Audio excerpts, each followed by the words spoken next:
تو یہ واضح رہے کہ ہم خانہ کعبہ کی پناہ میں ہیں اور کسی قیمت پر خانہ کعبہ کو چھوڑنے پر آمادہ نہیں.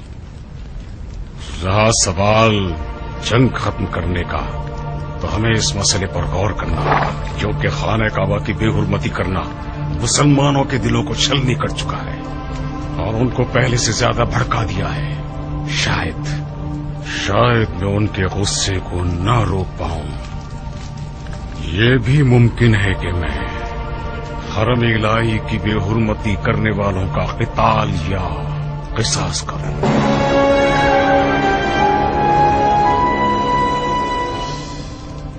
مجھے یقین نہیں آتا کہ یہ حیوان عقل اور تدبر نام کی شے بھی کچھ حد تک رکھتا ہے. میرا خیال تھا کہ یہ صرف ایک ایسا درندہ ہے جس کے پاس صرف تیز دانت اور سینگیں ہیں اور عقل سے دور ہے. خوب فلسفے بنا رہا تھا. جی ہاں، مگر اس کے اوسان خطا ہو گئے ہیں. بہت ڈر سا گیا ہے. اسے ڈرنا چاہیے، اسے ڈرنا چاہیے مصعب، کیونکہ وہ اس لشکر کا سردار ہے جس کے سپاہیوں کو یہ احساس ہونے لگا ہے کہ ان کے سرداروں نے انہیں ذلت، تباہی اور رسوائی کی راہ پر زبردستی گھسیٹا ہے.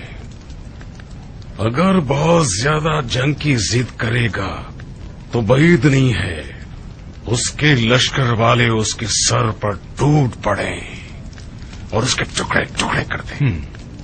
کاش آپ اسے خانہ کعبہ کو آگ لگانے کی حکمت بھی بیان کرنے دیتے. میرا بہت دل چاہ رہا تھا کہ میں یہ سنوں کہ اس بارے میں وہ کون سی من گڑت تفسیر اور وجوہات بیان کرتا ہے. نہیں مصعب، نہیں. یہ گروہ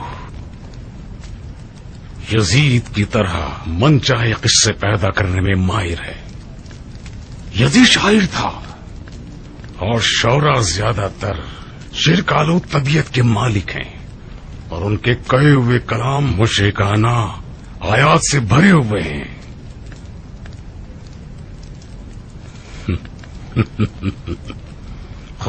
مصعب جان، میرا دل اب لشکر شام کی جانب سے پرسکون ہو گیا. اب بہتر رہے گا کہ ہم عراق کو فتح کرنے کی سوچیں.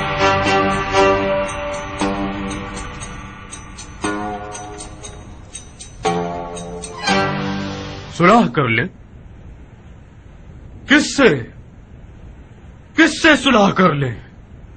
ان لوگوں کے ساتھ صلح کر لیں جنہوں نے خدا کے گھر میں آگ لگائی اور خانہ کعبہ کی بے حرمتی کی. کیسے صلح کر سکتے ہیں؟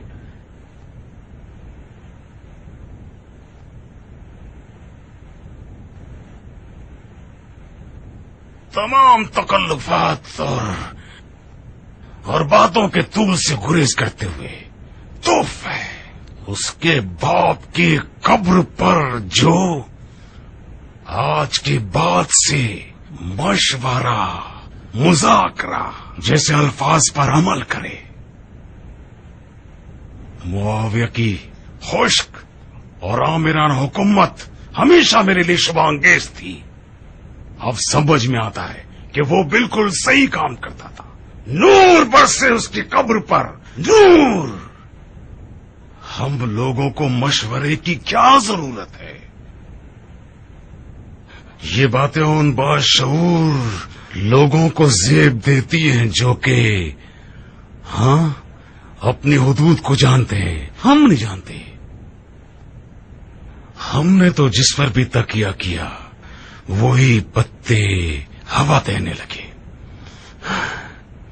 کل سے میں اپنے پچھلے خلفاء کے روش پر چلوں. آپ کو کوئی اعتراض ہے؟ آپ غصے میں کیوں ہیں حضرت والا؟ یہ ہم ہیں جنہیں شکوہ کرنا چاہیے، آپ کو نہیں، جو کہ بغیر سوچے سمجھے کافر حربی شامیوں سے جنگ بندی کرنا چاہتے ہیں. میں نے عرض کیا تھا نا، دیکھ لیجئے، اسے کہتے ہیں یخنی سے زیادہ گرم دیگچا.